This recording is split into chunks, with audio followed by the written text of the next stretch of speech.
But essentially, because they're not getting it from their school system, their parents, they're having to rely on what they see in the culture around them. And the culture around us is that we're glamorizing sexual assault through music, through video games, through movies, through advertising. I mean, you name it across the board. It's all objectification and sexualization. And so we take out the human element. And when it comes to sex, and especially sexual assault, you have to have empathy.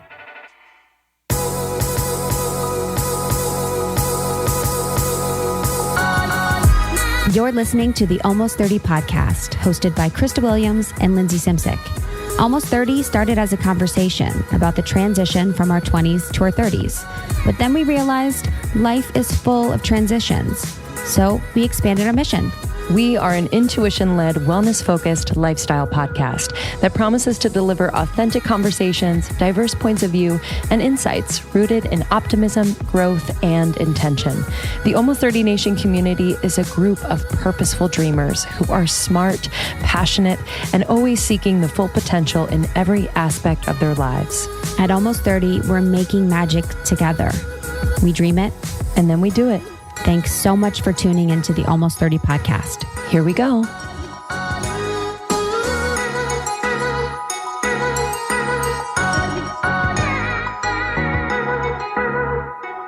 Here we go. Here we go.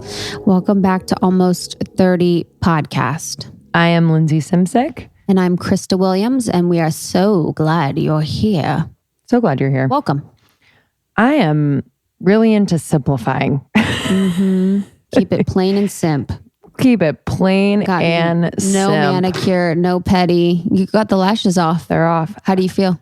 I'm probably not going back. Your eyelashes are actually long. They're okay. I have mascara on right now. Oh, you do? A little bit. Just for me? But I got the just for you. Okay. No. I had little coffee dates this morning, so I was like, I shouldn't scare them. Totally. I want them to know I'm awake.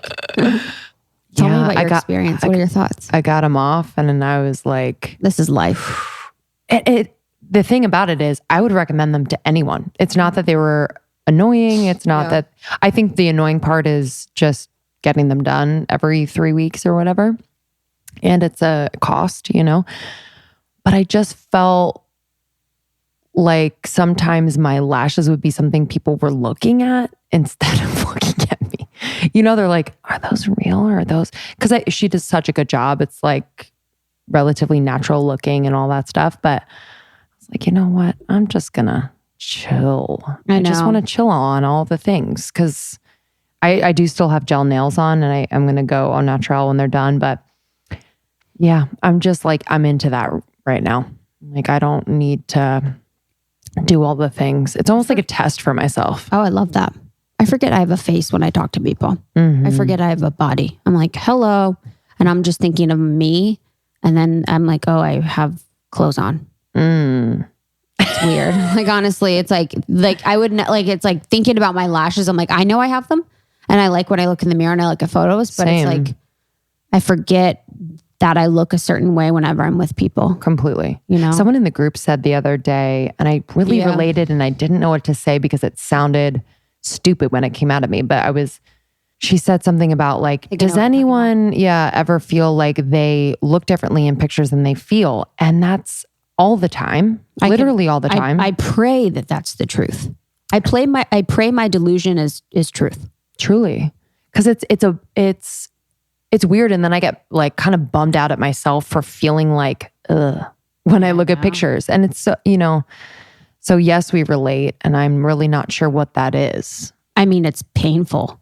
That's been my biggest learning since doing all of this is like 100 pictures, 100 video. I'm like, who is that person?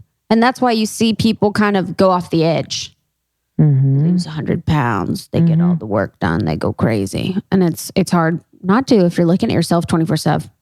I know, but I'm just wondering like what that gap is. Cause like we could feel a certain way. I could go into an event being like, I feel good. 100. I feel like beautiful. I feel fit. I feel this. I feel that. And then I see a picture. I'm like, why do I spiral down a fucking 100%. hole? And I don't want that to happen. Cause like, there's a part of it that's not real. I think a camera is very weird. I think there's something that happens in a camera that is weird. And also it's capturing a single moment of a single angle, of a single expression, of a single whatever. So I don't know, maybe it's just not looking at pics. I mean, that's my thing. Or looking more so that you're just like, don't care. I love you. I don't care. I'm just like, oh, whatever. I have Seth Rogen's body. It's fine. Whatever. Please. But it is, we all have our own body dysmorphia stuff. So 100 it's just, zilly. Yes, we totally fucking. Yeah, I actually really liked that post. I was like, And that's interesting too. Like, I'll never forget when I was in high school, I was like a sophomore at the time. And I saw a picture that was on web shots online. So when people were taking photos and uploading them somehow, or maybe it was even before, it was like a photo that we got developed. I forgot about those. And I was like, and I saw a photo from a Fujifilm disposable camera that got developed of myself. And it was like the first time I had seen a photo of myself, kind of. I had seen them when I was a child. I'd seen them when I was a baby. My parents actually weren't very big photo people, if you guys are surprised. No photos, no video. They don't really care. I mean, they weren't even really with us to be doing that. But anyway, so I saw a photo of myself and I saw what I looked like. And I was like, oh my God, wow. Like I didn't know that's what I looked like. And it was just surprising. It was kind of nice at the time. It was painful, but I was like, oh, I didn't realize that was me. And it was kind of a wake up call. But now kids these days, and even us, it's like, get a photo every day. People have photos of you every day. Yeah. It's crazy. Yeah. I've been trying to, I don't know what I've been trying to do. It was kind of, I want to cite a conversation I had with someone I had coffee with this morning, and she is younger and just so sweet, and has had brain surgery and spinal surgery. Really like a journey in the last few years. So beautiful now, and wears a lot of makeup and is just very done up. And she was asking how to connect more with people through what she's been through. And I just had a moment with her because I saw myself in her in the way that like I've just tried to kind of cover up, I don't know. There's been lots of different reasons why, whether it's my skin or just wanting to show people that I'm someone I'm not. And so I told her, I was like, listen, you are so beautiful inside and out, and so beautiful without makeup too. Like, I think really stripping down, because your story is so raw and real, like that will be a way to do that. Like with video content, she was asking about like connecting through social media. And, it was really like, I could see her fear in it. She's like, I'm so insecure in that way. And I was like, I know, like a lot of us are. And I don't know whether she's going to do it, but she's like, okay, like that makes sense to me. Like I totally see that and how that might be creating kind of a barrier between me and connecting with someone. But the point of it is like, oh God, I've done that before, and I still do it in some ways, So yeah, I've been like just thinking more about that with social media. Like, how am I portraying? What am I portraying? And is it really me? And like, hopefully 99% of the time, like just without trying to be something else or what I think people want to see. So yeah, it's interesting to think about like what masks we've worn or what masks we wear, whether it's literally, like makeup, or figuratively, like the mask of masculine. Don't say it. Or like, I don't know, just like something that's keeping you as like a boundary from connecting with the real you in a way. But yeah, I don't know. I was actually thinking on the plane, because I haven't worn makeup in 2 weeks, probably since our last event, and I had to wear it last night. And I was like on the plane, and I was like looking at this mom was talking to me, or this woman who is a mom, and she was wearing like full face. And I was like, damn, like I wonder if I'll ever wear a full face, just every day. No shade, like mad props to full face every day. Yeah. For real. But I was just thinking that I'm like, oh, I've kind of missed that boat where like I would wear makeup. Totally. I was thinking about, even just spending time with my mom recently, and she's so like, I think she's so beautiful. She still wears full face of makeup every day. And I think it's also just like getting older, and they just have like an idea of what they look like. But yeah, I don't know. I wonder what I would do. I know. Feel that.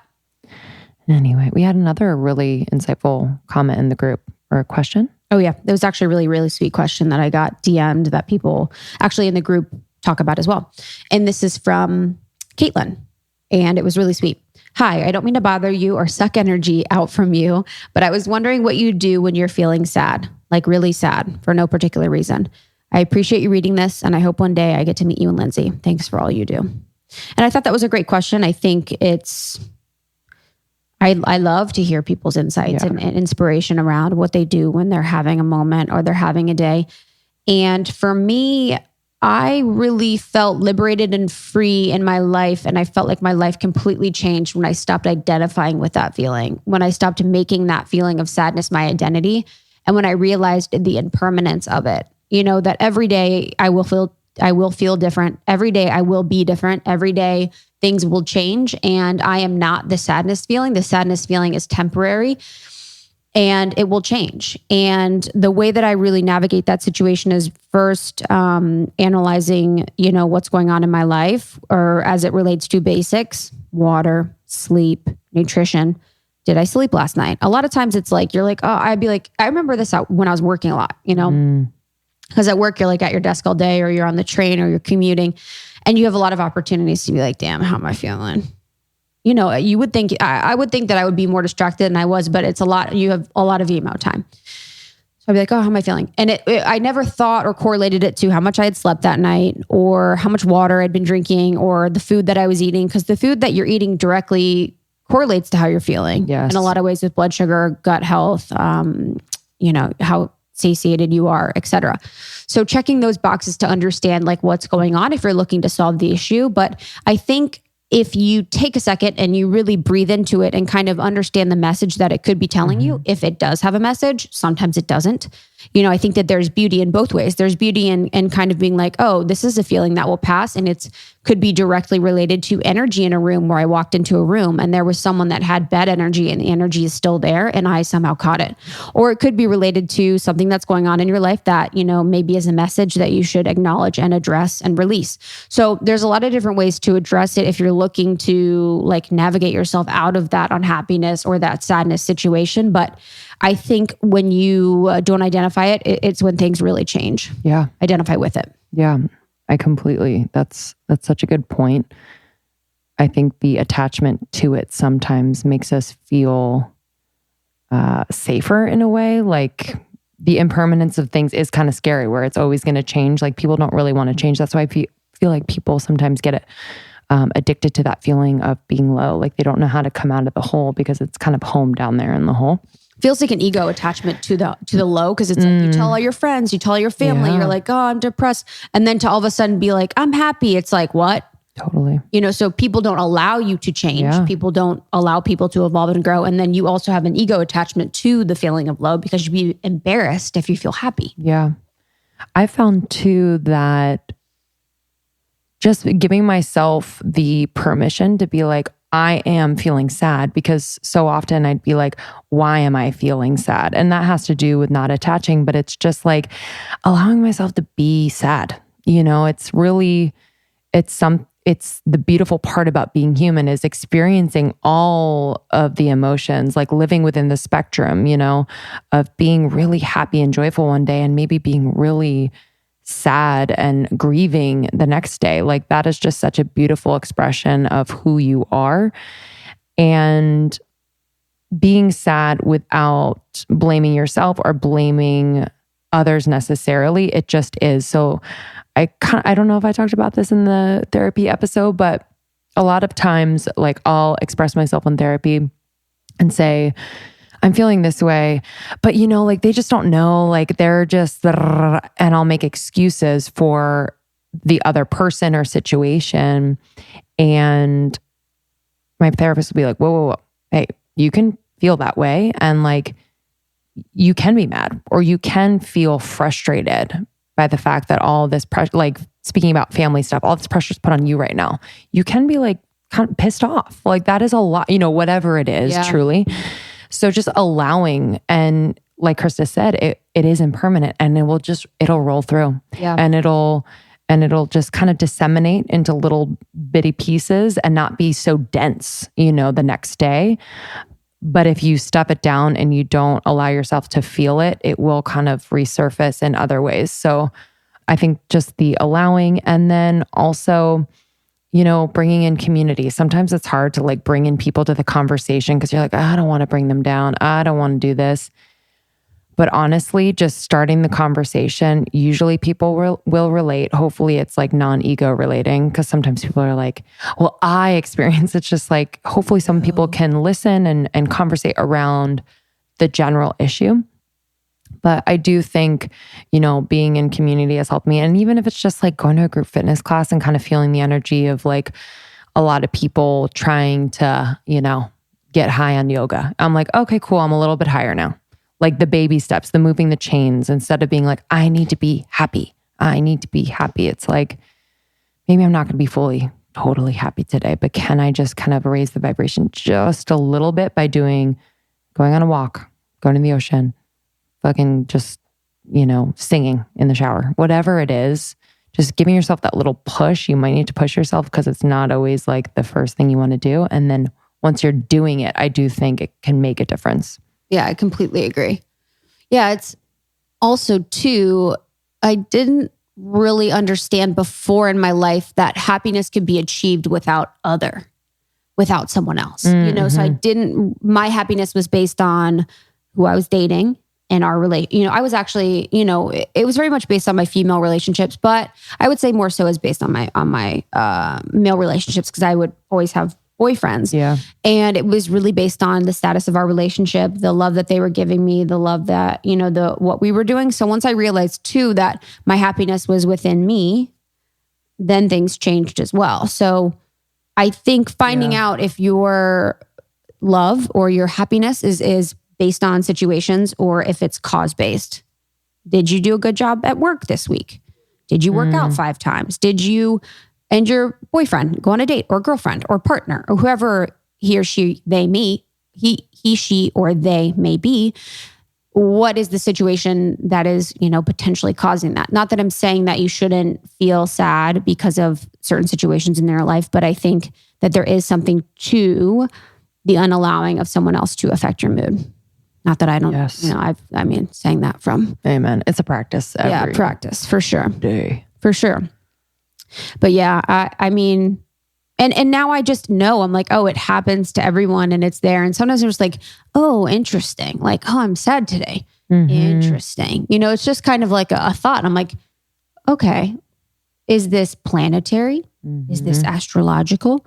Is this health-wise? Is this life-related? There's just a lot of different things that it could be doing. So feeling that out and trusting that, it will get better. Yes, what a good question. Thank you so much for that, sweet one. Appreciate those vulnerable questions. Yeah, that means a lot. So before we get into this episode, which is super powerful, we're very excited about it. Let's talk about our tour date announcements. We're going to be in New York for quite a chunk of time, about a week and a half, and we have 3 different events. I wish I could say come to all 3 and we'll give you a new car, but come to all 3 and we're going to have good fucking time. Yes. We have our live show October 3rd. Our special guest is comedian Nikki Glazer.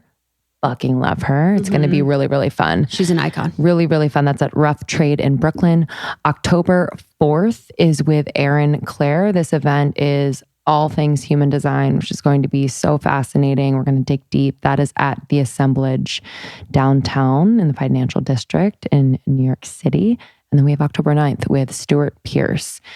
This workshop is on the voice of change. We are the voice of change, especially as women. We are rising. And he is currently working with Marianne Williamson, has worked with so many other powerful women like Princess Diana, just really harnessing the power of their own voice. And we could not be more honored. This is going to be a special one as well. So please get tickets on our website, almost30podcast.com. They will sell out. Yeah, cannot wait to see you guys in New York. Yeah.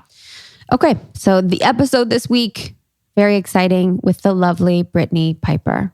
So we met her, luckily, when we were at the Good Fest in Austin. We were moderating the day, and her session just brought down the fucking house. It was unbelievable. Unbelievable. She has a presence and a grace and a kindness and a warmth and an openness that is just like unparalleled. And her story is very, very, I'm trying to think of a word to accurately describe her story. It's crazy. Yeah. She actually, has a video that really kind of tells her story in visual form, and it's really beautifully done. She's narrating it as well. It's super raw. It's a story of resilience, vulnerability, inspiration, of trauma.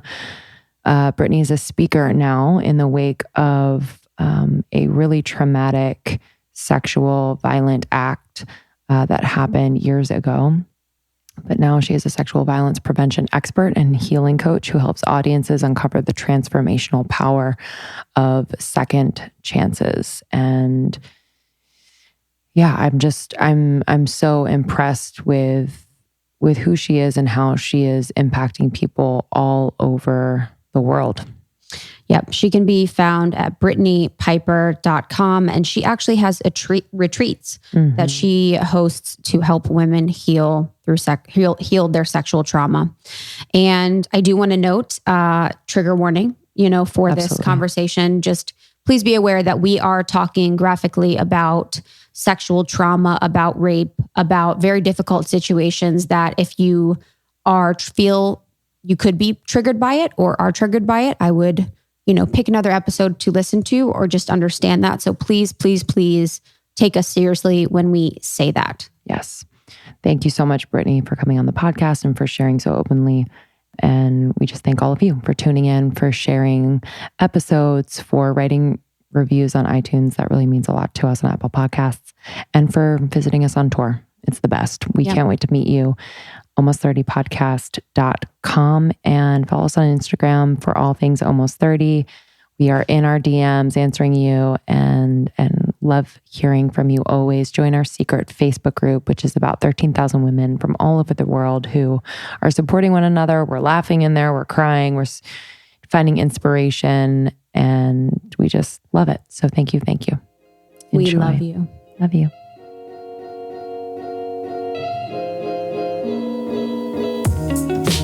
Life is better with sauces, dressings, marinades, all the things. Can't do without it. Our go-to Chosen Foods. This is a San Diego-based health food company best known for starting the avocado oil craze. They offer a variety of healthy fats and clean label products like avocado oil mayo, avocado oil based salad dressings, of course the avocado oil sprays that we love. It's a cult favorite here over at Almost 30 Nation. They really focus on real food made with clean label ingredients. We're super pumped because Chosen Foods is giving Almost 30 Nation an insane discount. So I would definitely recommend checking out their avocado oil sprays. I'm loving the lemon dill right now and the citrus pepper. I marinate my white fish or wild salmon or chicken in it. It's freaking delicious, or I'll just spray it on popcorn, y'all. So for our listeners, chosenfoods.com/almost30, use the promo code almost 30 during checkout for 50% off your order of $10 or more. That's half off your order of $10 or more when you go to chosenfoods.com/almost30 and use the promo code almost 30 at checkout. I am and will always be on my collagen game, and I am loving Further Food, their new chocolate collagen peptides protein powder. I love putting this in my coffee. I love using it to make a smoothie. I just think it's so delicious and creamy. It's great for your skin, hair, and nails, your gut health, and joint support. And this is a grass-fed and pasture-raised collagen, so that's really important where your collagen comes from. There's 9 grams of protein, 0 net carbs, and 0 grams of sugar. So this is keto paleo friendly, if you're wondering. And I just love the pricing on further food products like this collagen peptide chocolate protein plus reishi mushroom is only $29.95. That's really good. So we would love for you to try Further Food. Not only do they have collagen products, but they also have a turmeric tonic that I really love. They have a mindful matcha that is just delicious.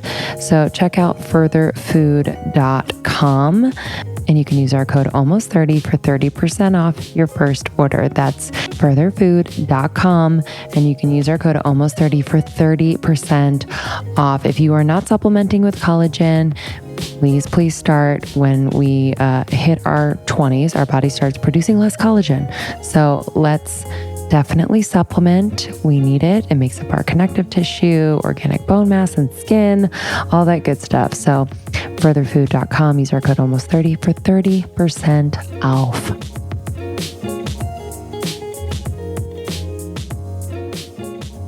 Well, we're so happy to have you here. I mean, we fell in love with you when we hosted the Good Fest in Austin, and we're just blown away by your story and your vulnerability and power on stage. You know, we've been kind of like really tuning in to people's presence, whether they're on stage, off stage, just how they hold space. And, you know, I know you've been doing this for a while, but not as long as you would think when you watch you speak.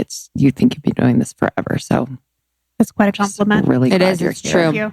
There's so many elements that we think about now when we're thinking about being on stage. And I do maybe one of 50 of them that I see and think about, but it's just, there's a lot to it. And for you to hold all the attention of the room and really and just have everyone rooting for you and just your humanness when you did it. And it was definitely the highlight of the day, you know, for the women and stuff. So yeah, we just were like so excited to have you on. Thank you. Yeah. And you're a Cincy girl, baby. Yes, I am. Yeah. Same hometown. Yes. It's funny that you say that. I actually used to have like a debilitating fear of public speaking. It was pretty awful. And when I first joined my speakers agency, we had to do like a showcase, all the new speakers in front of the company. I completely bombed it. It was supposed to be 10 minutes. It lasted about 4 minutes. And then I lost myself in my tears. And I was like, I need a moment. And I turned around. This was in a boardroom, by the way. Turned around, put myself in the corner of the room and just cried. I might have actually told you this story. Yeah, I feel like I did. Either, I don't remember. I don't know if you told it on stage or to us, but I mean, say boardroom, and I'm like, I don't want to speak in Yo, a that is stale the truth. You know what I mean? It was weird. It was a little strange. That is the truth. Yeah, but I think about that often. I'm like, I wish I had the skills I have now back in the corporate days. I would crush. I would crush meetings. But I get really nervous before I go on stage, like just psych myself out. But I think that's also sometimes a bit of a prideful and selfish thing. And like when I remind myself, like, girl, it's not about you. Yeah. I don't know if selfish is the word, but I definitely know what you mean. What's not self-centered, but like, but I know what you mean. Looking inward instead of outward. Yeah. Yeah. It's like, I guess it is egoic if you're like, oh, I need to do good. It's like really the message will speak for itself. And it's really about the message and not your, I know exactly what you mean. I just wanted to make sure that you knew that it's not in any way, but yeah. But I mean, I was thinking about it before we got on, and before we speak, we're like, hey guys, what's up? Yeah. Like, we're Chris and Lindsay, but before you speak, you're actually speaking to some of the darkest moments of your life. Yeah. So when you come today, like, do you have a feeling where you get like a lump in your throat? You're like, okay, here we go again. Like I need to talk about this insanely impactful, dark thing that I experienced. You know, not quite. Maybe it's because I've been talking about it for so long. So like when my trauma happened, I did a really good job of like, you know, throwing it all under the rug, and that got me in a really bad place. But speaking like my trauma narrative out has just been really freeing for me. And so I think that's what's made me more comfortable, is because I know that it's helpful for me and helpful for other people. Yeah, I don't really get a lump in my throat. I mean, I can imagine it's therapeutic. Yeah. Very. And I think it's almost like I don't know the term, but like exposure therapy, where you like hear it out loud, and it almost I would imagine that kind of settles your nervous system around those words, those visual, you know, the images. And the memories. Absolutely. Yeah. It's an embodied experience. And they say that you have to feel it to heal it. And you have to speak it out loud in order to feel it. There's like there's kind of a process to it. And so speaking it out loud has kind of been like my therapy. Yeah. Could you share with our listeners your story? Sure. So my story, I know both of you have heard a little bit of my story. Go in detail, baby. I need to hear it again. So it starts back in 1988 when I was born. I was born in San Diego, California, but when I was born, there was actually methamphetamine found in my system. So my mom was a really young mom. She kind of had her own trauma that she was dealing with. And so when I was brought into this world, there were, obviously there was a chemical imbalance. So I was taken by Child Protective Services. I was put into foster care for the first few months. And then my grandparents took me in until my mom got her life back on track. And it's kind of hard for me to talk about sometimes because I feel like I'm also sharing her trauma narrative. But to this day, I mean, she's one of the strongest and most amazing women that I know. She's kind of like the testament of, yeah, we can go through hard shit and we can make mistakes, but it doesn't have to define us. But I didn't learn about that part of my life until I was a teenager. So that was kind of new to me. But did your mom get you back? Sorry, did your mom get you back then if you were with Child Protective? Yeah, okay. Yeah. So my grandparents took us in. Okay. And then she got her life back on track. They kind of helped her to get to that place. And no one told you? No. Okay. I didn't know. I don't know how old I was. I was probably like a preteen around that time. Yeah. Those fun days. Yeah. And then my biological father wasn't really in my life, but stepdad was always around. He's been around as long as I've known, as long as I can remember. And so he's always been dad. And I'm actually a daddy's girl. So I didn't feel like that sense of abandonment really affected me until I was a little bit older. And then when I was 15, my brother, Dominic, he was killed in a car accident when we were in high school. And that was difficult for me because when my mom was kind of getting her shit together, Dominic and I were like the one constant in each other's life. So we kind of had this bond, because he was taken as well. We kind of had this bond. And so, yeah, losing him was really hard. And then following that, I didn't really know how to cope with it or how to deal with it. And I think my parents did the best that they could at that time. They just really wanted to bring our family together. But again, they kind of set the precedent for let's just throw stuff under the rug. And I think they were back at work within like a week or two. Wow. Yeah. Were you in Ohio then? We were in Ohio. I wonder if I heard about it. You might have. I'm pretty sure that I would have heard about it. Yeah. Yeah. And there were a couple of deaths that year. Wow. At our high school. Yeah, so right. Yeah, so that was hard. And then following that, I went off to school in New York. And this was, of course, after a couple of years of drinking and just starting to go down a bad path. So I went off to school in New York. I was playing lacrosse and I was in this new environment with new friends. And I was like, you know what? I don't want to be remembered anymore as like the girl with the dead brother. So I kept my shit to myself. But that pain again started to fester under the surface. And I ended up in a hospital within the first semester of college. I had alcohol poisoning, a blood alcohol content of a 0.38, and I flatlined. You think that would have been my wake-up call? So I was suspended from school. I went home and I decided that's not the place for me. I need to be home around my people. Started attending AA. I even lived with my sponsor. But of course, healing and recovery is not perfection. And so there were times where I was still drinking, but overall, I was kind of getting back on a better path. And then about a year and a half later, I was out one night with friends. We were hanging out. When we went to part ways at the end of the evening, I realized that one of my girlfriends took my phone. She had my phone in her purse. And so I kind of ventured out into the middle of the night to retrieve my phone from her. I got a flat tire, ended up in a gas station in a really shady area. And this is when we moved to Indianapolis. So I wasn't as familiar with the area. And there was a guy there and he helped me change my flat tire. And I offered him money as a way of saying thank you. And he kept just insisting that I give him a ride home. And so against my better judgment, I let him into the car. And what happened after that is I was brutally raped and beaten.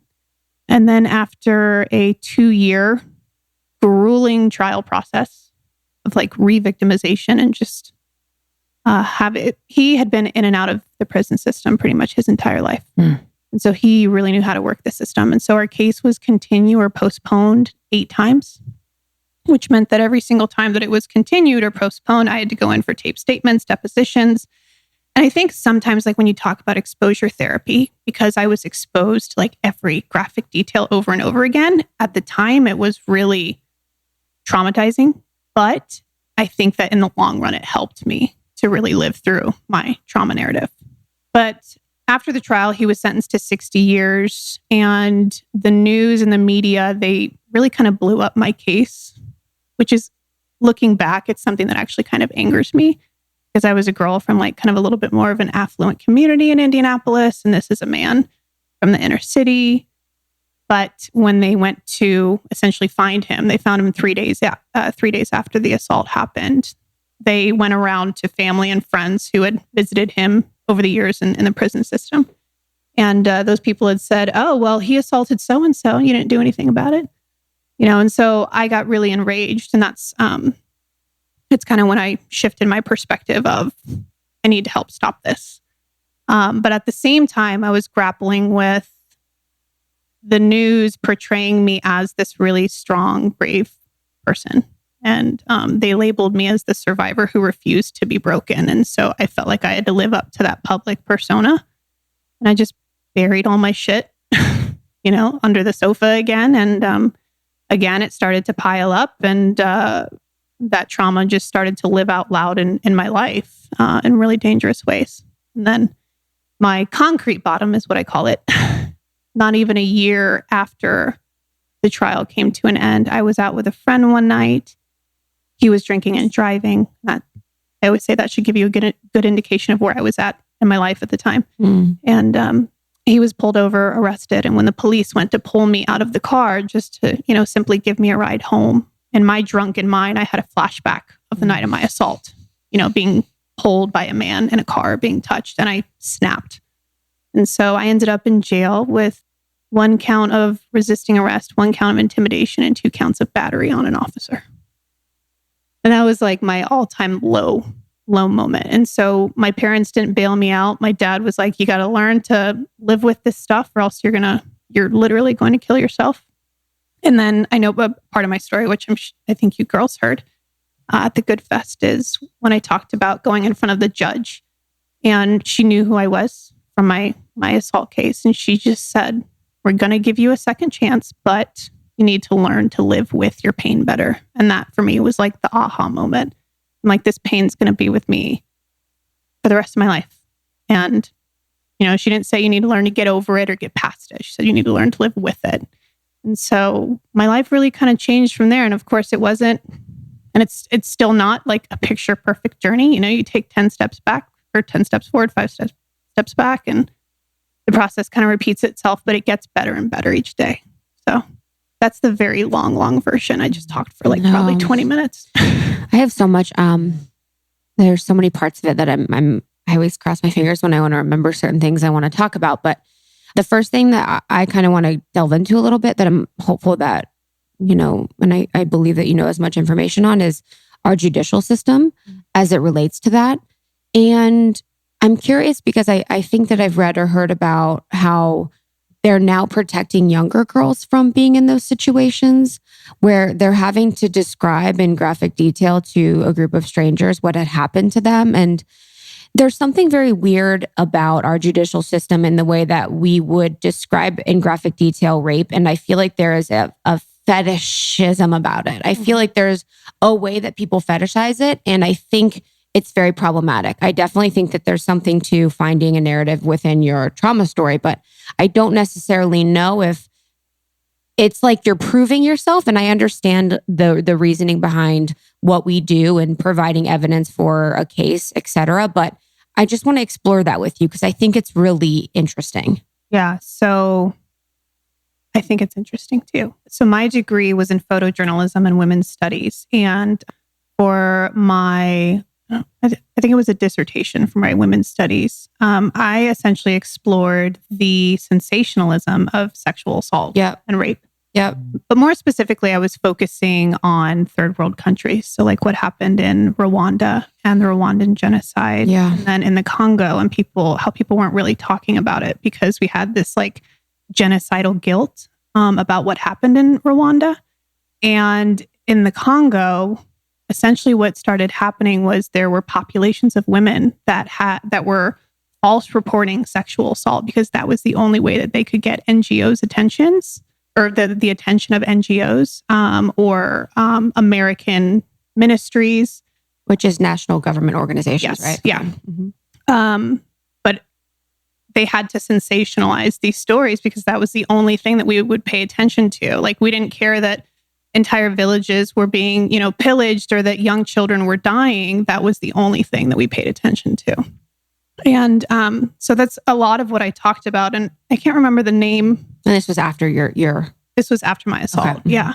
And I can't remember the name. It's literally right on the tip of my tongue. But she did a TEDx talk where she talked about the power of a single narrative. Mm. She was in that Beyonce song. What is her name? Darn it. But it's very similar to that. We have really sensationalized sexual assault. And when we do that too, we also normalize people to it. Yeah. And that's a lot of what I talk about when I talk to younger people about sexual assault prevention. Yes, but we have glamorized sexual assault. Shimananda Ngozi. Yeah. Yeah, it's like people turn on the news and they don't blink if there's, a rape downtown or, it's something that's so disturbing, especially for, kids, teens, seeing that, hearing the news in the background, expecting that. And I'm wondering, like, what your experience has been talking to high school, college age people and their ability to engage with this. Sure. My skin is looking really good right now. And I want to say this out loud because I think it's important. I've worked really, really hard and I've found a skincare brand that is results driven. So this is a clean, effective, multi-benefit skincare line and the ingredients are incredible. This brand is native to Australia and they really take clean formulation seriously, using minimal ingredients to achieve maximum results. It is Dr. Roebuck's. Their products are cruelty-free, free of parabens, sulfates, gluten, fillers, synthetic fragrances, which I love that it doesn't smell like anything. There's no harmful chemicals and dyes. And best of all, it's really, really great for all skin types. Currently, forever and always obsessed with the Ningaloo firming serum, not only because I love to say it, but because it really, really works. This is a gorgeous blue serum. It's a breakthrough 6-ingredient copper peptide serum that helps to firm and improve the elasticity of skin for a more defined, refreshed look. I do this I put this on my face at night and I wake up in the morning and holy moly, I look amazing. So yeah, I adore Dr. Roebuck's. I also really, really love their cleanser. I sometimes find that a cleanser can make or break my skincare routine. And so I'm really loving the Noosa Nourishing Cream Cleanser. It's effective, clean, amazing. And then I use their Lifesaver, which is the skin brightening toner afterwards. So try out Dr. Roebuck's. We have a discount code almost30 when you go to Dr. Roebucks, ROEBUCKS.com. Use our code almost30 for 20% off your first order. That's drroebucks.com. Use our code almost30 for 20% off your first order. If there's something that's interfering with your happiness or is preventing you from achieving your goals, we have a resource for you. And I was experiencing this recently. I was having a hard time focusing. My anxiety was pretty high and I just wasn't feeling like myself. And so I went to BetterHelp, betterhelp.com/almost30. BetterHelp will assess your needs and match you with your own licensed professional therapist. You can start communicating in under 24 hours, but this is not a crisis hotline. It's not self-help. It is professional counseling done securely online. And there is a broad range of expertise in BetterHelp's counselor network, which may not be locally available in many areas. The service is available for clients worldwide, and you can log into your account at any time. It's super, super easy.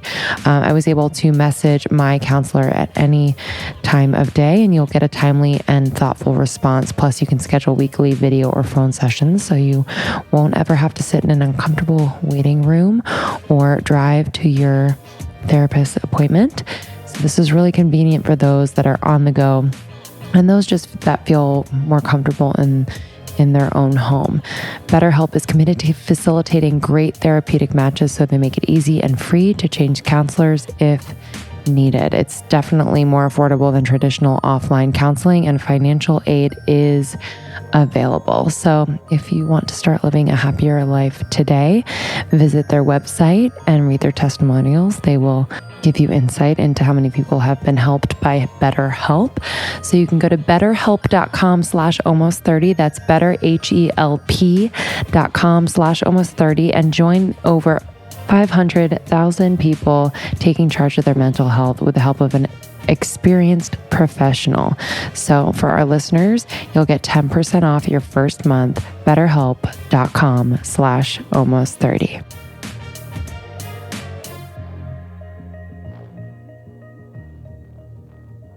So I've been talking to college students for about 7 or 8 years now. And I think that the message is being more easily received as time is going on because we are talking more about sexual assault. I think the Me Too movement, Time's Up movement, those definitely help with that. And then when you see how it's, Judge Kavanaugh and, kind of these big media cases, people are having conversations about it. So they're more open to the conversation, but in some ways they're also more against it because they fall on a very extreme perspective. I will say one thing, it's become easier for me to talk to male audiences than it has in the past. I recently talked at the sex crimes conference in DC, and a lot of detectives came up to me and they were like, how is that talking to men? And I'm like, it's actually getting easier. Over the years, there have been more men who kind of line up after my sessions and they're like, hey, we have this going on in our community. Can you give us any advice? And I think a lot of that comes down to masculinity. And then I kind of refer them to someone else. I'm like, there's an amazing guy in this space who can speak on masculinity much better than I can because that's not my experience. And I think it needs to come from another man. I think younger people, I've been talking to middle schools and high schools more, which is actually kind of promising because I've always said that it needs to start at a really young age. Our sex education is failing children. Mm-hmm. Only 24 states in this country require sex education, and over 70% of those programs are abstinence-based, which means that we're just telling kids, wait until after marriage, which means that we're actually not talking about sex. Mm-hmm. The birds and the bees tradition is dying. And then when we do have sex education, we talk about safe sex in terms of this is how you don't contract STDs. This is how you don't get pregnant. This is what the women's reproductive system looks like. This is how men find pleasure, but we don't talk about the clitoris and women's pleasure. Mm-hmm. So we essentially turn it into bodies. And the consent part of it. Like, I don't know if that's a conversation either. It's starting to, but there's so much. Parents have this fear, and I can't understand it because I'm not a mother yet. But they have such a fear that if we talk to our kids about sex, that they're going to have more sex. And it's actually the opposite. So in like Sweden and the Netherlands, they have something called comprehensive sex education. And they talk to children about healthy sexual relationships, consent, loving relationships starting at a very, very young age, like elementary school. And the rates of sexual assault are much, much less prevalent, and they have fewer partners. They wait until longer to have sex. If we talk about it more, we can empower them to make those decisions. But essentially, because they're not getting it from their school system, their parents, they're having to rely on what they see in the culture around them. And the culture around us is that we're glamorizing sexual assault through music, through video games, through movies, through advertising. I mean, you name it across the board. It's all objectification and sexualization of bodies. And so we take out the human element. And when it comes to sex, and especially sexual assault, you have to have empathy. And if there's no human element, then you can't put yourself in someone else's shoes. And that's what empathy is. It's the ability to vicariously look at someone else's life. But if there's no human connection, it's just bodies, then of course there's not empathy. Wow. Yeah. So when you did your research on how we sensationalize this, what kind of findings did you have? Well, I will say it was a number of years ago. Yeah. That was back in 2000. Did you use yourself as an example? I didn't, not at the time. I wasn't really. I wasn't really talking a whole lot about my story. Right. At the time. Right. But I mean, I think that there was a time where it was, okay, for instance, we're all about the same age. Do you remember the Abercrombie and Fitch models that stood outside of the Abercrombie and Fitch stores? Oh, yeah. Hell yeah. All my friends from high school. Yeah. Ex-boyfriend. Yes. Yeah. Like but they all weren't models in my town. It was like Same. string beans with frosted tips. Yep. Yes. Oh gosh, the days, the good old days. I'm like Kenwood Mall, baby. Yeah, Kenwood Mall. There you go. I think back to those days when, we were literally using people's bodies to sell clothes. You'd put men and women out there shirtless, standing in a mall and just masked in Abercrombie and Fitch odor and perfume and cologne. And you would, people would salivate as they walked by, and then people would take pictures like they're a tourist attraction. Yeah, I remember that. And I remember a lot of their advertising on like their bags. There's like naked people, and it's interesting because in some ways you want people to have freedom to express their sexuality and freedom to express themselves. But at the same time, when we use bodies as a way to sell stuff, like that's sensationalizing it and normalizing it. And so we don't see that anymore. Yeah. Abercrombie and Fitch got a ton of heat for that a few years ago. Yeah. And they definitely don't do that. Yeah. So it's changing. It's getting better. I don't know though, because I feel like all TV show, not all, but a lot of TV shows have it. Podcasts people listen to, most of the crime dramas that people listen to involve I would be surprised if they didn't involve sexual assault or rape in any of the crime dramas that are popular. Yeah. Yeah. And so it's like that normalizes it.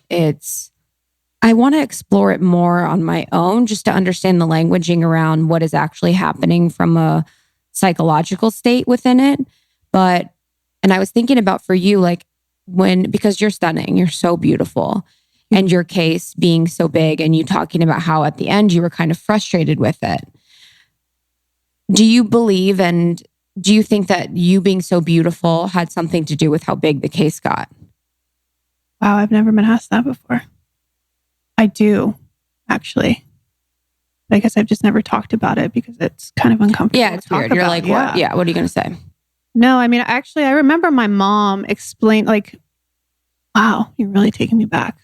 So during the trial, when the trial happened, I remember my mom explaining like one of the trial days to someone, and she was like, you should have been there. Like when Brittany, when they opened the door and they let Brittany into the what's the courtroom? Courtroom. Mm-hmm. Yes, thank you. Yeah. Into the courtroom to testify. She said the entire jury, they just gasped. Oh gosh, that's the whole. And they're like, yes, I can't wait to hear about it. Yeah. Like actually, or it's just creating like a cliff, a narrative, a scene in a movie. Yes, and it's so interesting how. I don't mean to cut you off. I want you to continue. No. It's like it's so, and I want to hear like your experience with this and the prep in terms of like when you testified. Like it is interesting how they coach people to kind of create a feeling for the jury, empathy. Yeah. And it's just, it's an interesting thing, like as a child, basically like what was that like? That's so interesting. I've never thought about all of this. Welcome to Almost 30 Podcast. I love this conversation.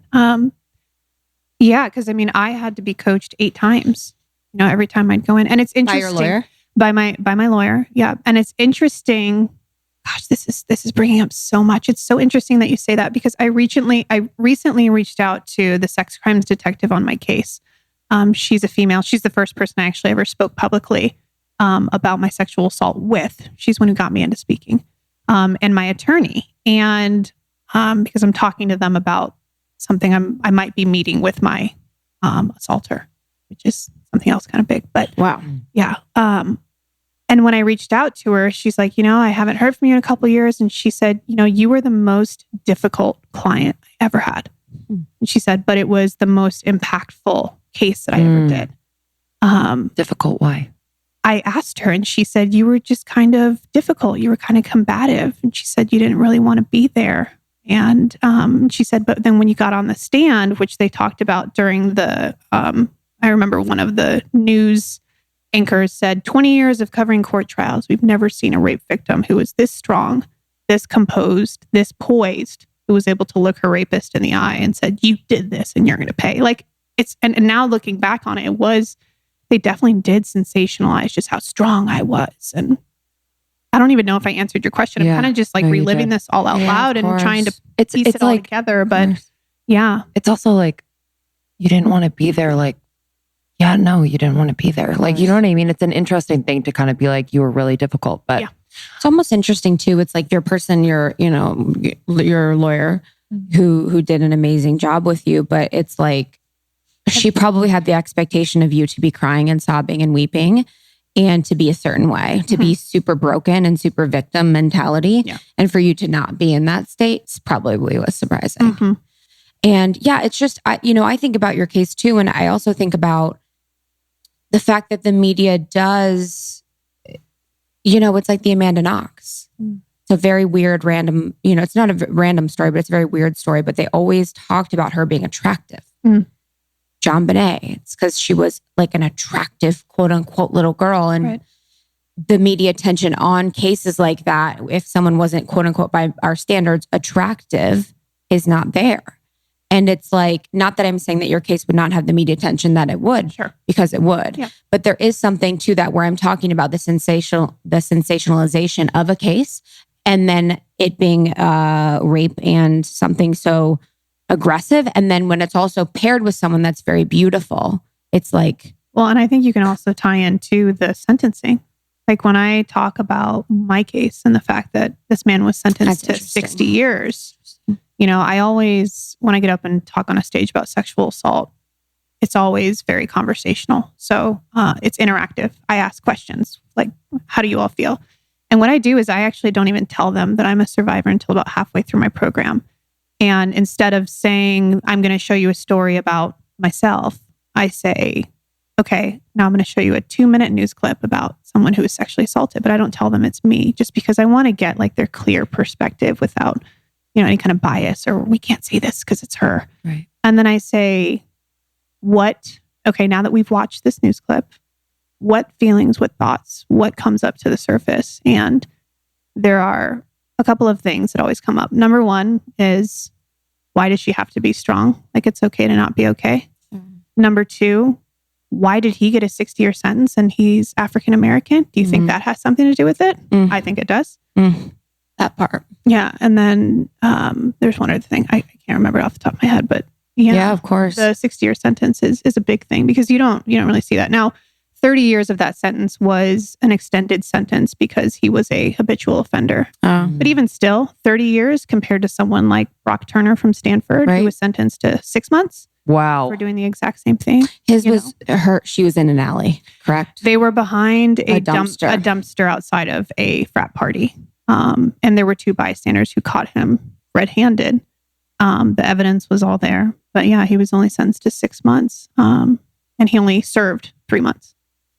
He was let out after 3 months. That judge has since essentially been removed from his position, but even still, so that's what I bring up. You have this boy, this white male from an affluent community who's sentenced to 6 months, serves 3 months for doing essentially almost pretty much the exact same thing to me. Compared to a guy who's an African-American male from the inner city of Indianapolis. Who probably has experienced sexual trauma in his life as well. Yes. Yeah, that's the thing that's interesting too about, your story. When you start to tell it and then your lens gets bigger and then you see more. Which people are kind of give me a hard time actually sometimes about that. So about which part? Like when you just brought up, like he was probably sexually assaulted and your lens gets bigger. So that's something that I've been diving into is the prevalence of, or the correlation between adversity or trauma and incarceration. Yeah. And that's something that they used in the case. His defense team pointed out is the fact that he had experienced all of this trauma growing up.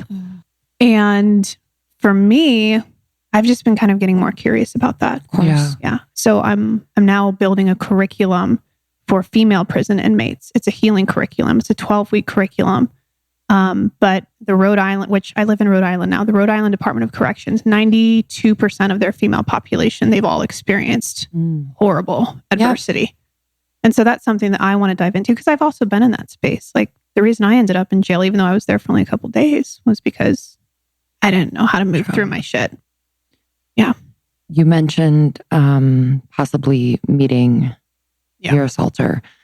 So I'd love to kind of dig into like, have you forgiven him? How have you just navigated that connection? I don't mean connection like a positive connection, but it's just like thinking about him as another human. Right. And why would you want to meet him? Sure. So I have forgiven him. I think I probably forgave him about 2, 3, maybe 4 years ago, somewhere around that time. But yeah, I held a lot of bitterness and resentment. And then I think when I started diving more into my story and my pain and why I made the choices that I did, it always came back to my trauma. Not that it's an excuse, but as I started to study more about like the neurobiology of trauma, and ACEs and neuroplasticity and just how our trauma affects us physically, mentally, and emotionally, it leaves an imprint on our lives forever. I started to realize this is the way that I am. Again, not that it's an excuse, but it's okay for me to be this way. And so then I started thinking a little bit more about him, and I was like, holy shit, he did have some trauma.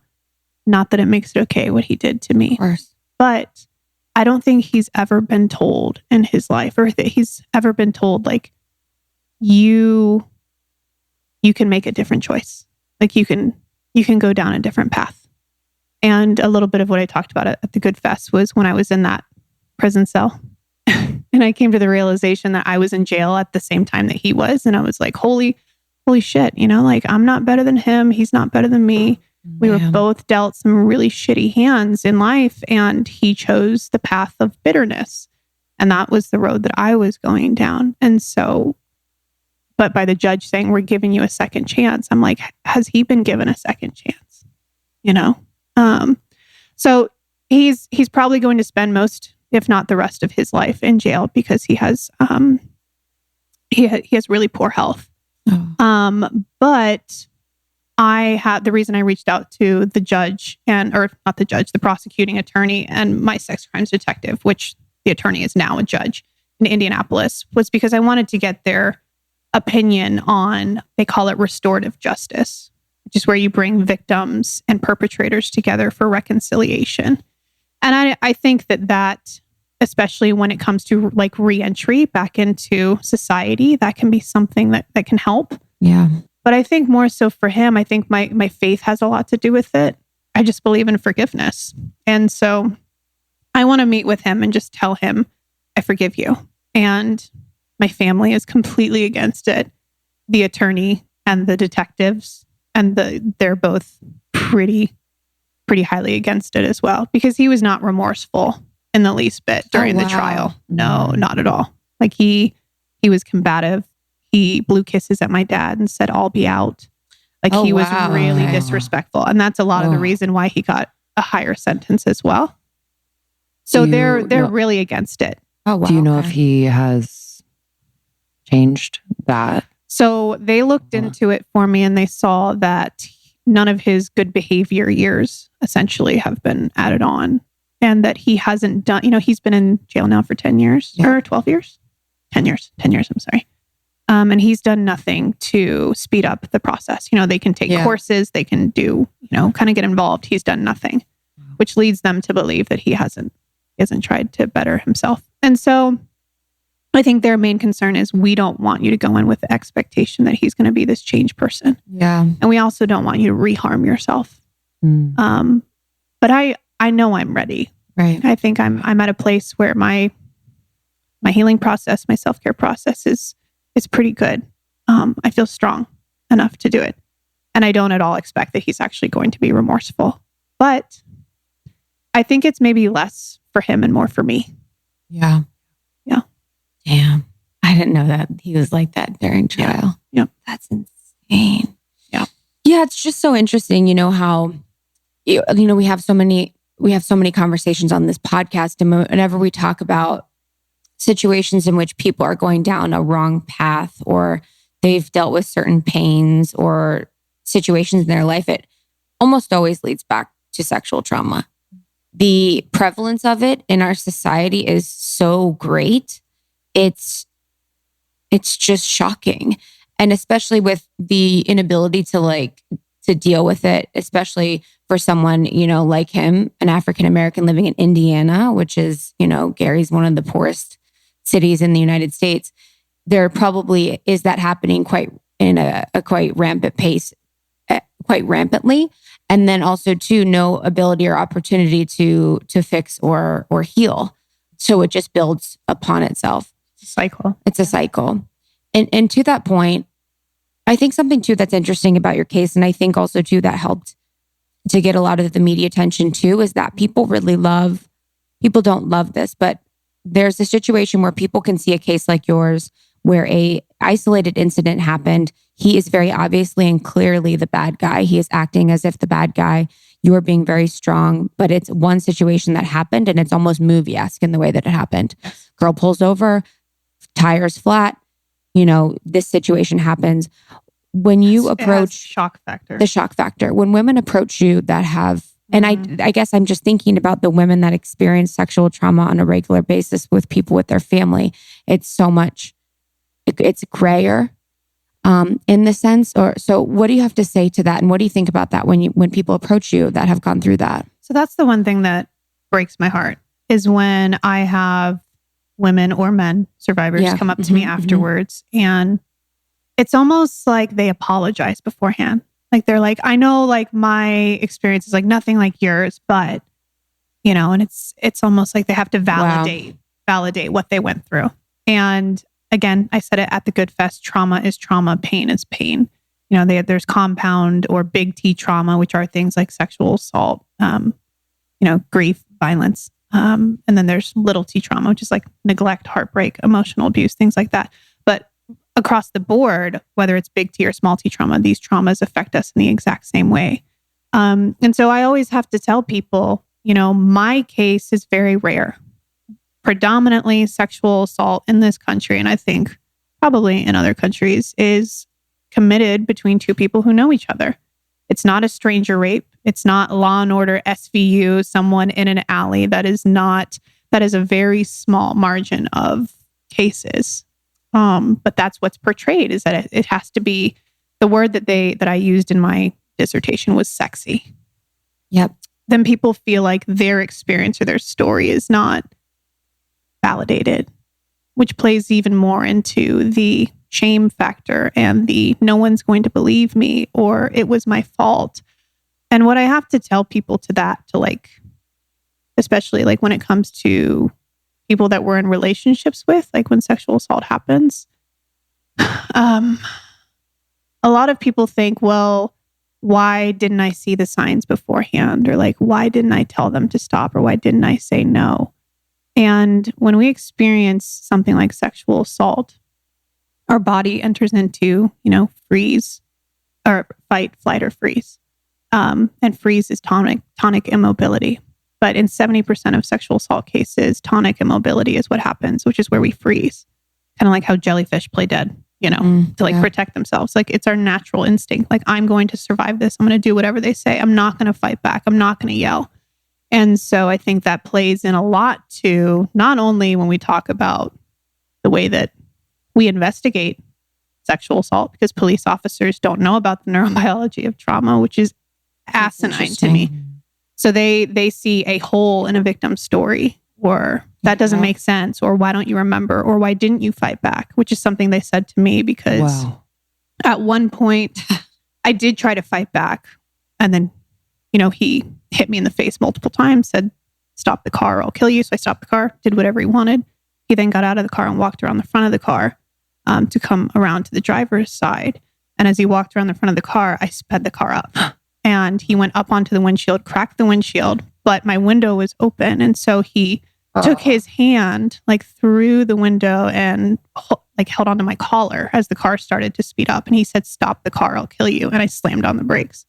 And that's one of the things that the defense team brought up. They were like, "You were behind the wheel of a vehicle. He was on foot.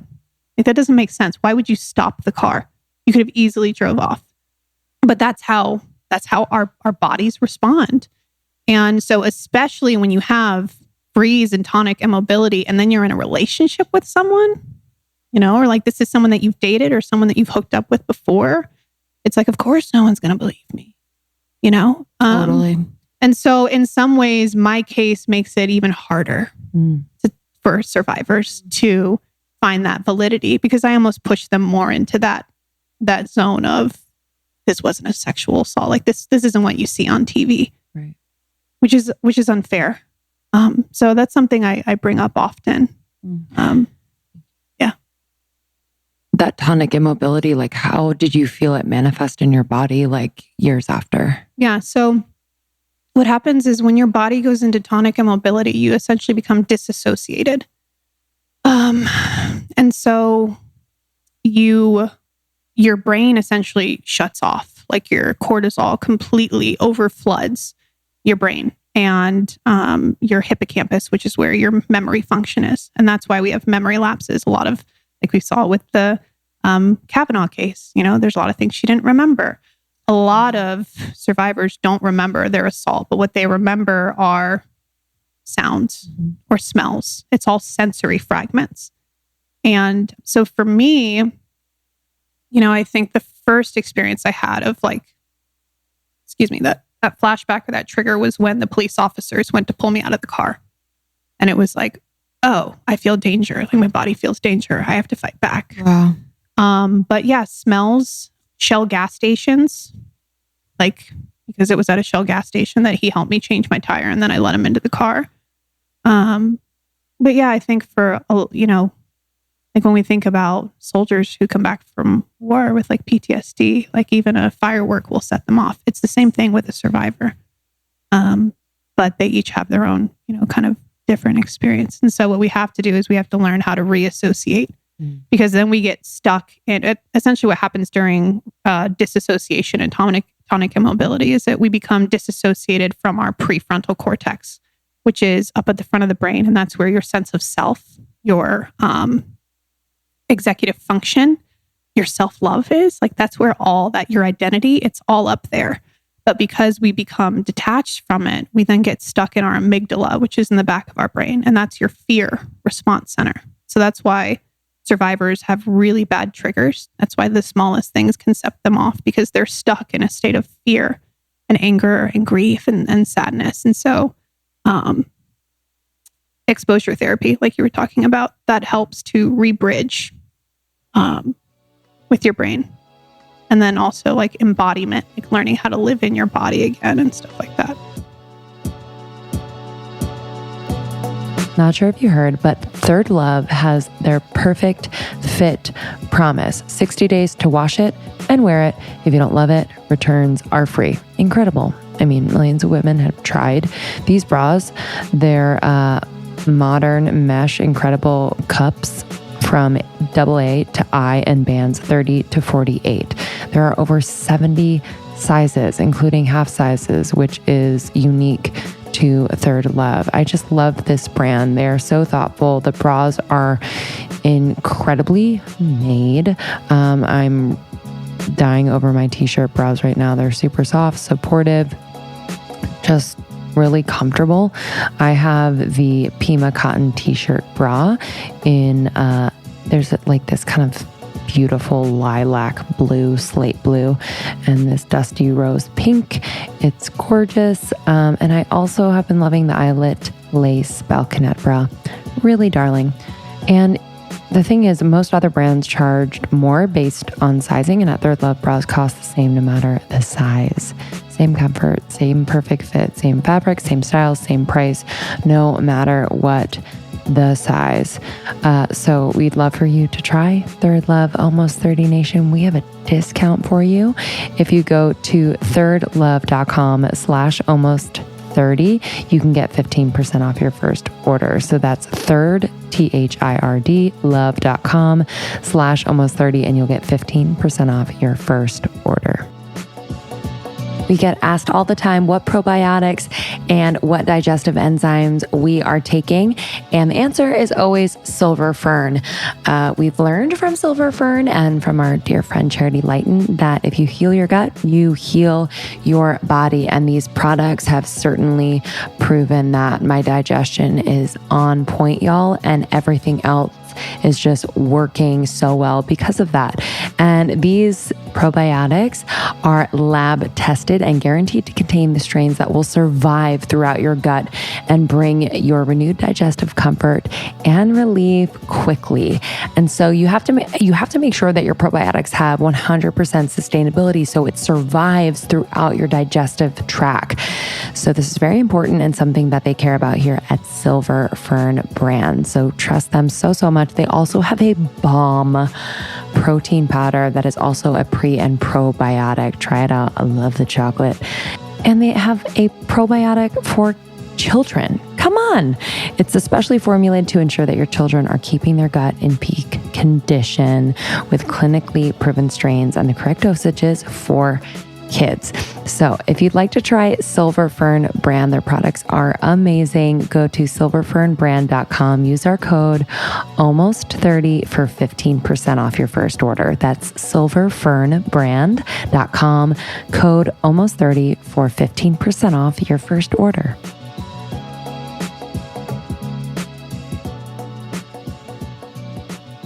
Yeah, on a soul level, like in the spiritual community, it's talking about like splitting from your soul.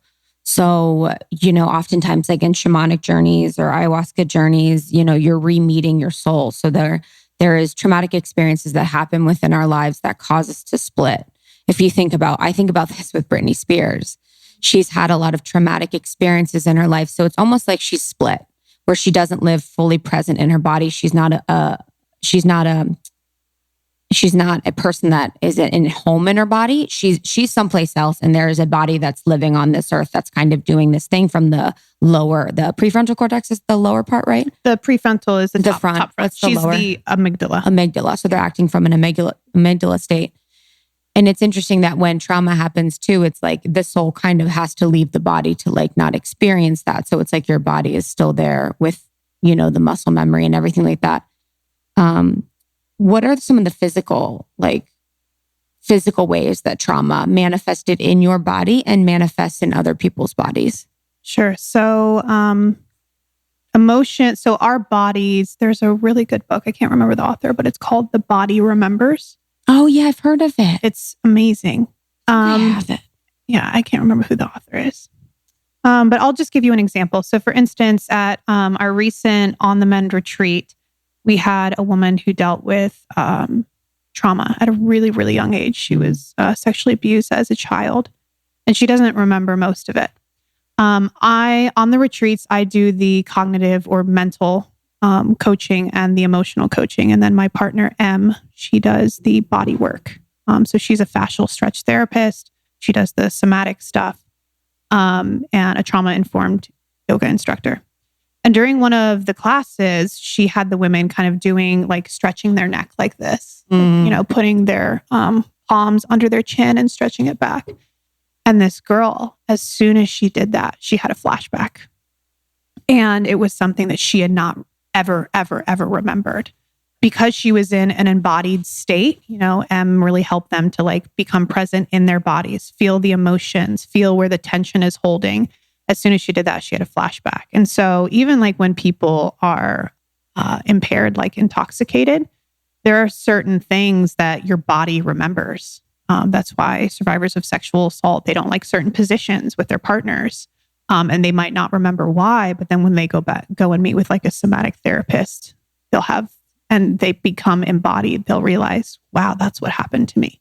So the body definitely does remember. And I think Em's more of an expert at that than I am, but she's great at helping people to release the tension and the trauma from your bodies, because it does rest in our tissues. Yeah, we always say the brain is the command center, and then the tissues and the fascia hold all the memories. Yes. Yep. And just really fast, the book is called The Body Remembers, The Psychophysiology of Trauma and Trauma Treatment by Babette Rothschild. What are your preferred, and I'm sure you still practice today, modes of healing? Yeah. So I think that my work is really grounded in healing. Yeah. I think for me, being able to speak out my trauma narrative has been incredibly therapeutic. But at the end of like our healing retreats, we do something called reintegration, which I think they do a lot in a lot of trauma work. But it's essentially the ability to look at your pain and look at your trauma and reintegrate it into your life in a meaningful and positive way. And so reintegration has really been like, I think, the foundation of my healing.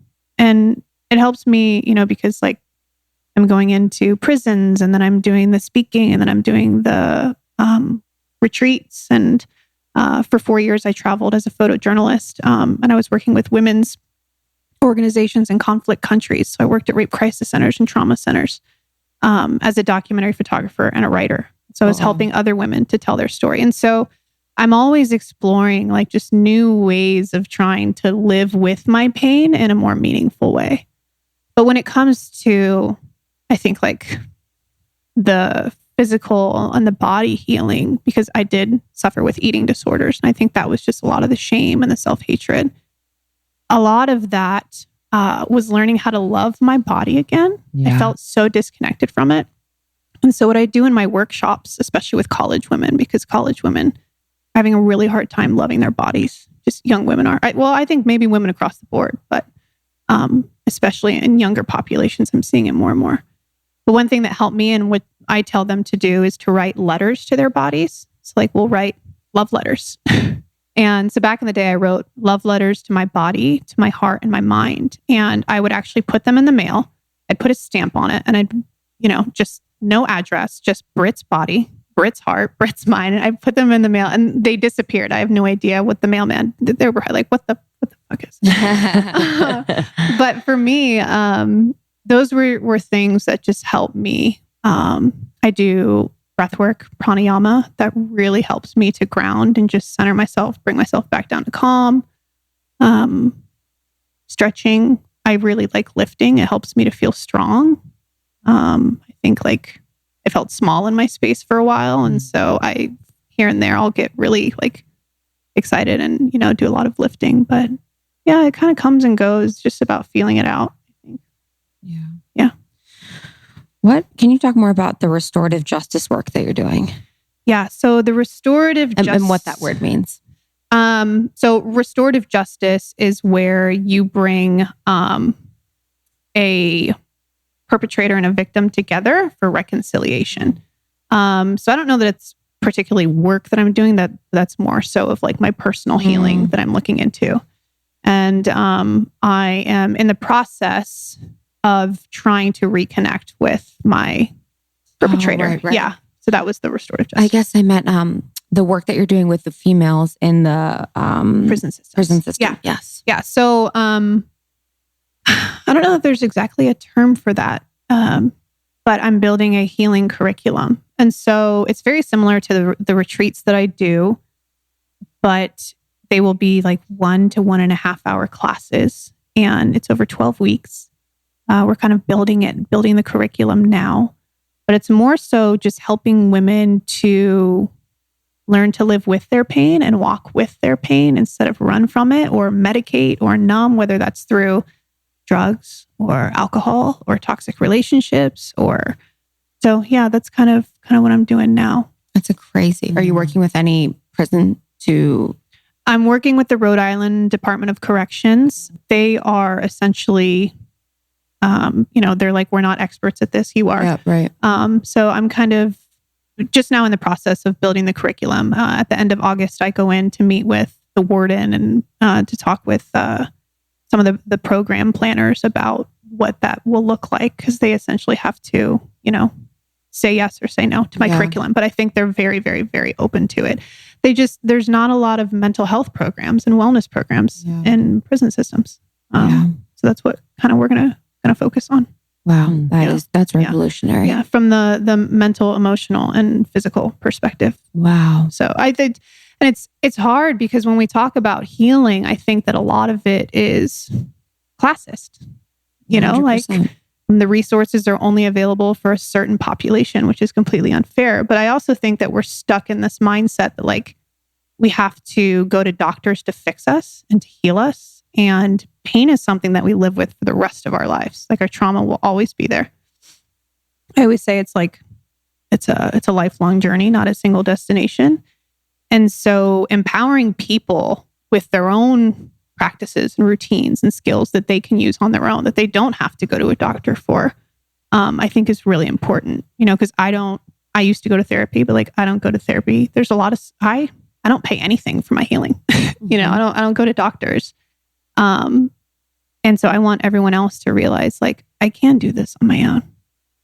I don't have to go to rehab, or I don't have to go to a recovery center, and if you did and that works for you, that's fantastic. Right. But a lot of people don't have access to that. Completely. And so they feel hopeless. And it's super interesting to think about like the, I guess like scarcity mentality around providing this type of healing or therapy or care for those that are incarcerated, like thinking that they're just a lost cause, that it's just like a black hole to throw money and resources into.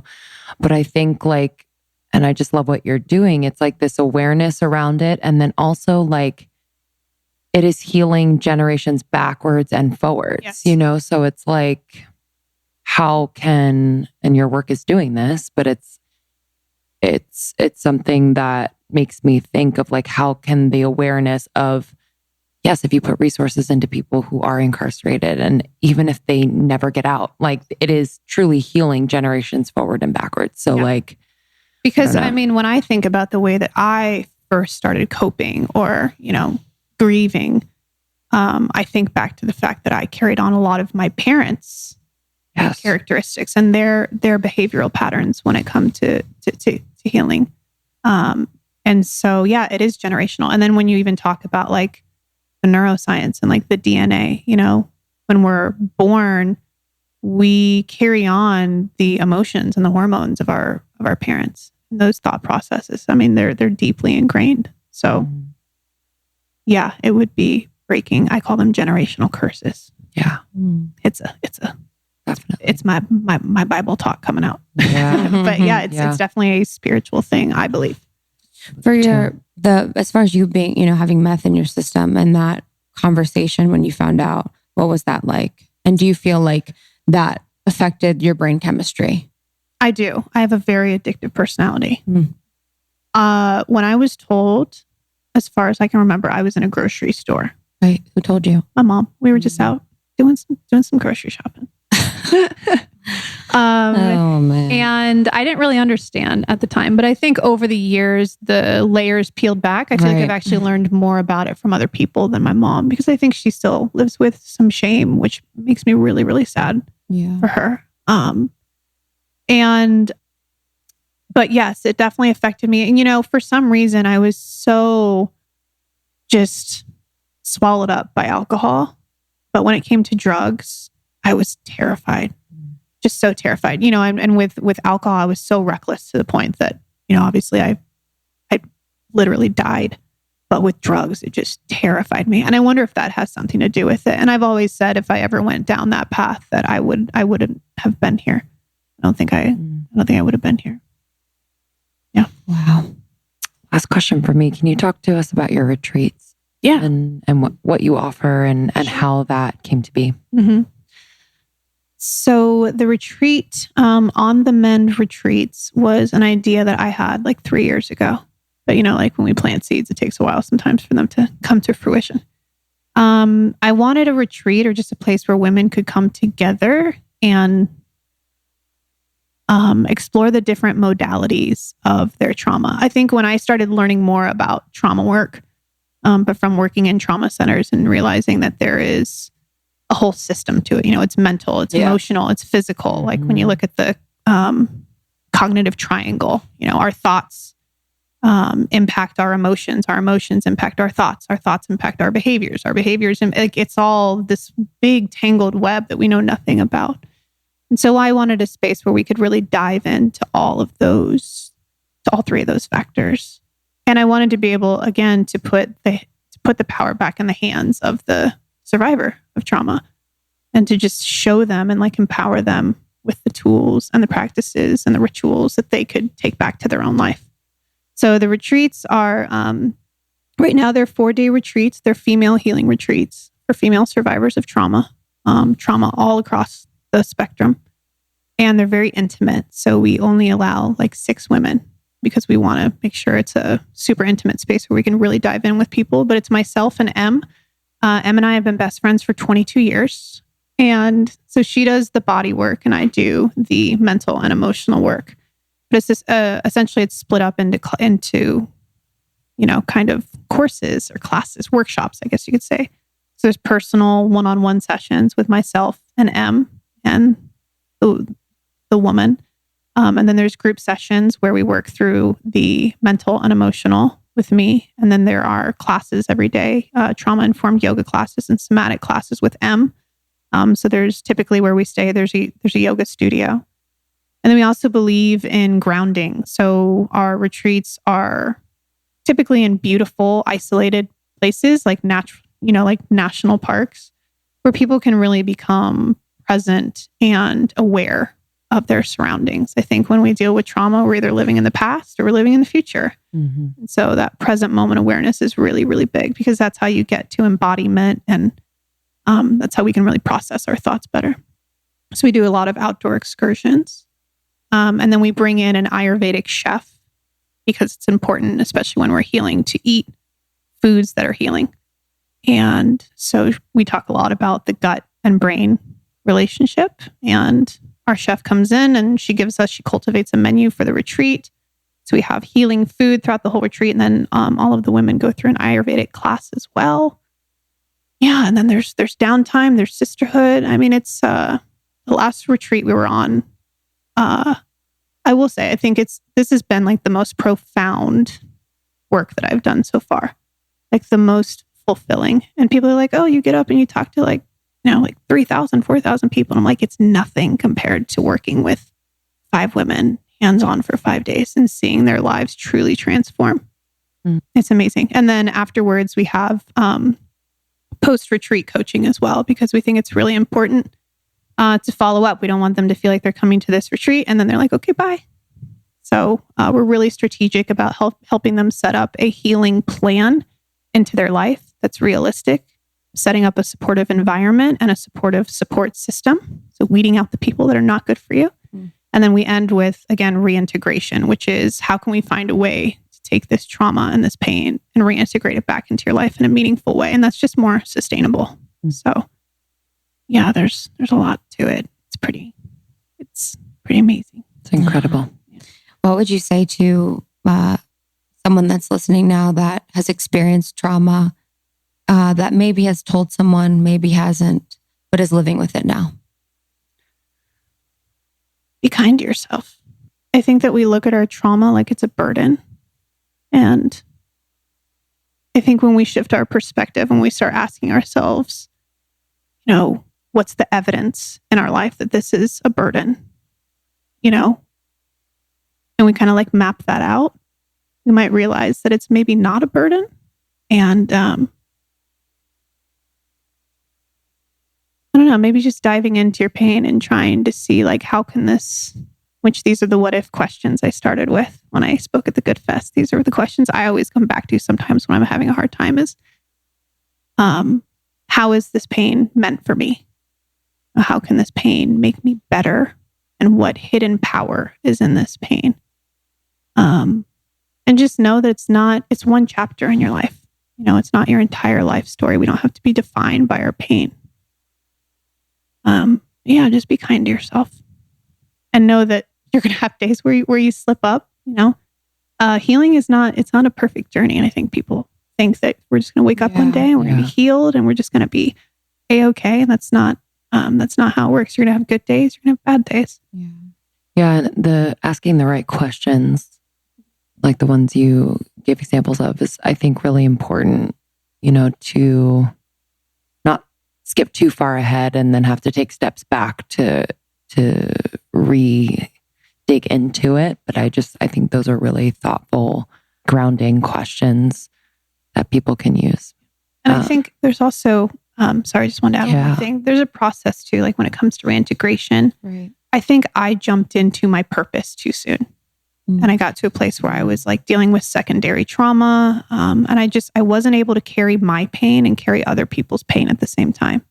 And so it was harmful to me and it was harmful to the other people as well. And so I always say there's a process to repurposing or reintegrating your pain. Number one is you have to learn how to pour into your own pain first. Then you can pour into like your passions and your power. And then you can pour into people. And then you take all three of those P's and you pour that into your purpose. So it's like there's an order of operations. I think some people skip ahead sometimes. They jump right into their purpose and they're not ready for it. It can be harmful. So it's really interesting. Yeah, that's fascinating. Any books or resources you would mention for them? Your retreats, obviously. So The Body Remembers was a good one. Yep. Are there specific therapists for trauma?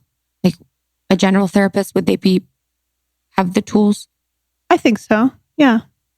Yeah, they should. I know, they split up therapists. Like this one focuses more on addiction. This one's more on grief. This one's more on PTSD, sexual assault. So you can look at kind of the categories that they dive into. But books, the book by Brené Brown, The Gifts of Imperfection. I think when you were talking about like, if someone's in their pain, I think this is more of like a spiritual, like soulical book. Yeah. Because I think sometimes spirit and soul comes first before we can make that executive function decision. Like we have to feel it. Sometimes we can walk into it and then the beliefs will follow. But that book is really, really good. It helps people to kind of overcome shame. And it was really helpful for me. Perfect. Cool. Yeah. Amazing. We'll link those for y'all. Thanks for being here. And thank you. Your work is just so impactful on what feels like a systemic level. And, anything we can do to support you and help you, and especially our community too. I know they will just be really touched by this story and your mission. So thanks for having me. Doing great work. Yeah. So glad to have you. Yeah. And where can people connect with you?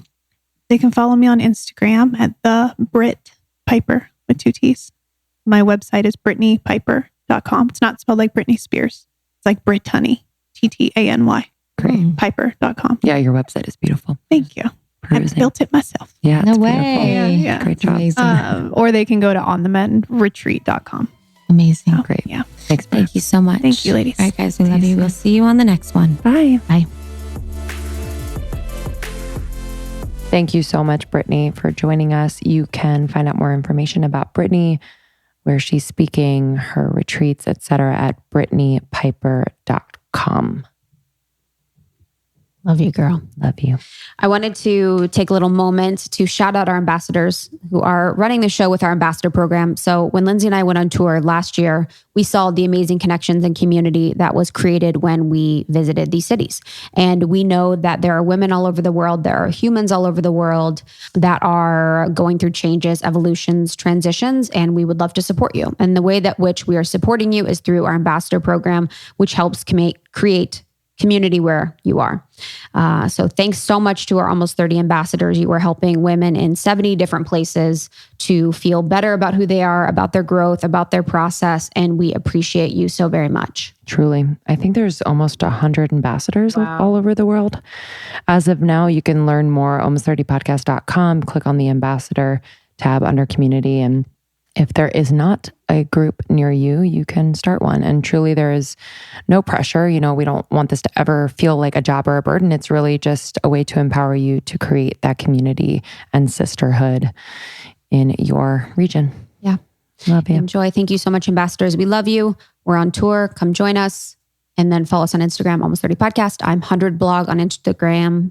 And I'm at Lindsay Simsick. And if you have any suggestions for Krista's new Instagram, yeah, please. Let's go. You guys want to help me bombard Krista on Instagram at Krista. To get her name. I was thinking about a celebrity that had like her name. I'm like, oh, did their agents reach out or what? Oh, maybe. I know. That could be a good one. I know. Oh, all right. Life. We love you guys. See you on the next one. Bye.